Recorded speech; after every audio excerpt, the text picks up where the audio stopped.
Hello and welcome for joining me on this short video, Foods for Specific Groups. My name is Andy Bowles and I'm a food lawyer.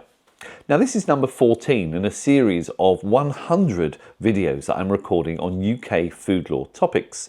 Now you can access these videos if you're a subscriber to our online training service. And if that's the case, if you're watching this video now as part of that service, you've got access to more resources. You've also got access to webinars. There's two 1-hour webinars on this topic that will provide you with a lot more detail than I'm going to do on this short video.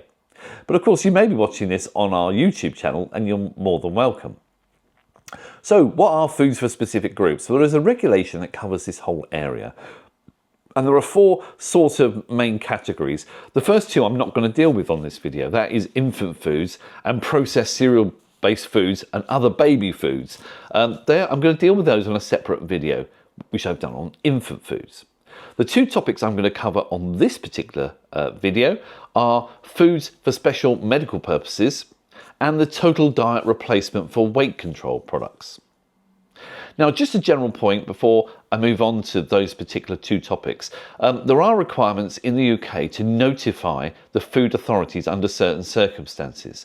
Now, if you've got a new or updated infant formula, or if you've got a follow-on formula containing certain substances listed in the regs, you must notify the food authorities prior to placing it on the market. Also, the foods for special medical purposes that I'm going to talk about in a moment. The process of notification is quite straightforward. You can go to the www.gov.uk website and fill in the appropriate form. Now, there are different food authorities that you need to notify depending on where you're going to market your product, and you might want to notify all four. For England, it's Department of Health and Social Care. For Northern Ireland, it's the Food Standards Agency. For Scotland, it's Food Standards Scotland. And in Wales, it's the Welsh Government. But it's a single point of notification on the gov.uk website. Okay, so let's talk about the first of the two topics I'm going to talk about in this video, foods for special medical purposes. Now, clearly these are intended, they've been formulated particularly to assist in the dietary management of people under medical supervision. So you often find these used in hospitals, but not just in hospitals. I mean, it might be they're prescribed as part of an outpatient care for a patient, but they do need to be used under medical supervision. So there are two types. There are the nutritionally complete foods for special medical purposes, and then there are ones that are incomplete. And the rules for those does change slightly for each. Now, obviously, the full complete foods are intended exactly as that. So where you've got a patient who needs all of their nutrition to be supplied by this special medical purpose food.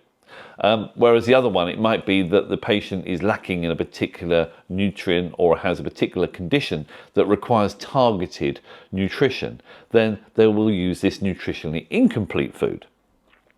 So, foods for special medical purposes, they need to be labelled in accordance with general and normal food labelling law, but there are some additional requirements, and some I'm going to run through in a moment, mostly statements that need to appear on the label, in addition to the name, the ingredients list, the quid declaration, and so forth. So the legal name, first of all, is food for special medical purposes. That must appear on the label. There is a prohibition on health claims. You can't make health claims on these foods, and that sort of makes sense because these foods are being used under medical supervision, medical direction. So there's not much point in actually making a claim about this because it's the medical professional who'll be deciding whether this food is suitable for the use in a particular patient. So they're not going to be swayed by any claims that are made on a product anyway, but as I say, they are prohibited. There are some compositional requirements set out in the regulations. These are food standards regulations, and so they set out labelling and compositional requirements. And also for the infant foods, there are additional pesticide prohibition requirements there as well. Okay, for foods for special medical purposes, additional statements. The first statement should be the heading, which is important notice. So that's what should be stated on the label. Underneath that, it should be clear the product must be used under medical supervision. So that must be stated. It should be clear and clearly stated whether the food is intended for use as a sole source of nourishment or as a supplement, a normal healthy meal or whatever. The product is intended for a specific age group, should be stated. Also, where appropriate, bearing in mind this food has been designed for use under medical supervision, whether there are any health hazards posed by consumption of this food in someone who doesn't have a particular medical condition. So it should be quite clearly stated on there. In terms of the total diet replacement for weight controls. Now these are a separate group of specific foods or foods for specific groups. Now they should be first of all distinguished from your sort of slim fast. The sort of products you have out there that when you walk into the supermarket, the shelves are full of products where you have meal replacements, but they're not total diet replacements. So something like slim fast, the idea is you have maybe 1 or 2 shakes a day, but you also have a regular, proper, balanced meal as well. Now those types of products are not included in the food for specific groups regulation. Instead, there is a health claim which governs how those foods are actually labelled. So for example, if I had a product like Slim Fast, it will say on the label that it should be used maybe as a meal replacement for 1 or 2 meals. The fact that you're using that terminology will trigger the requirement to include additional information within the health claims regulation. So it's not a food for specific groups. That's not the sort of food I'm talking about here.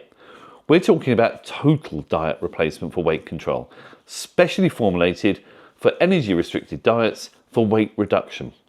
Now this should be used as instructed by the food business operator, so it should be quite clear on the label how it should be used, but it does replace the whole daily diet. So, of course, these need to be labelled in accordance with the general food labelling requirements, and there is a separate video on that, but the name of the food ingredients list, quid declaration, etc, etc, etc. But it also needs to have on the label an average quantity of each mineral and each vitamin, instructions for appropriate preparation where necessary, and also, which is a general requirement anyway, but a clear statement of the importance of following these rules. Because it's a total meal replacement, then people need to make sure that they do make the product up correctly. Then we have additional statements that are required on the label. The importance of maintaining adequate daily fluid intake. The product provides adequate amounts of all essential nutrients for the day because that's how it's been formulated. And the product should not be used for more than 3 weeks without medical supervision. Okay, so look, that's just a quick review of the foods for specific groups regulation. It's just one in 100 of these videos that I'm producing. And as I said, if you wanted a little bit more information about the topic, then just go to our website, sign up for the online training service, and you'll have access to a whole bunch more resources. Thank you very much for listening. Hopefully I'll join you on the next one. Cheers.